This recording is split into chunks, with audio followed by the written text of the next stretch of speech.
nyime to gi wach mogik. Ere kama ne wego de kwanya mana gi kanyo gi wach ni mogik de sirikande mag gwenge kotenre kod thor wach marwa makuona. Okay. Bang' kasechiwo ne county mar Homa Bay priorities areas, gima county ma Homa Bay bende owinjo realize en wach mar rech. Ji mang'eny kabisa Homa Bay o depend directly or indirectly e nam weche mar rech. Ji mang'eny gin jopur bende, jolupo.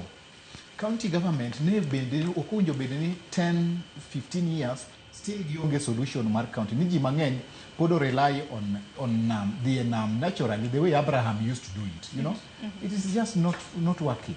De wabede ni wan gi yore moko mag kata pidho rech, kata yore moko ma jopur rech, jolupo inyalo puonjgi mondo gipidh rech ei nam kaka pinje moko timo oko. Now, wacho wech mar conducive environment.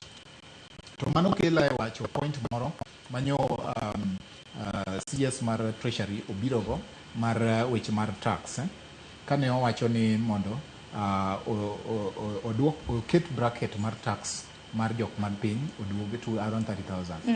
Gino na wacho ka last year kana wacho ni mondo the relief mar masani mane en 2,400 obed omed malo matin at least to chop 5,000 kata 3,000. 3,000 is not right. It's not wrong. Gini edhi konyo nikech ji mang'eny mane pesa gi ng'ado to ne yudo pesa matin, dhi yudo relief. Gidhi dong' gi pesa moro e lwetgi, disposable income makoro ginyalo tiyogo e timo gimoro ma kata budget mar ot, school fees to gi weche makamano. Koro weche mar revenue mobilization, okay? Zako otemo nyisi ni own source revenue generation in counties government is a big problem, and it is true. They counties one or prioritize kata weche mag revenue mobilization through the productive units. Roma National Park, we have not heard how much it is producing. Homa Bay County is also a tourist destination.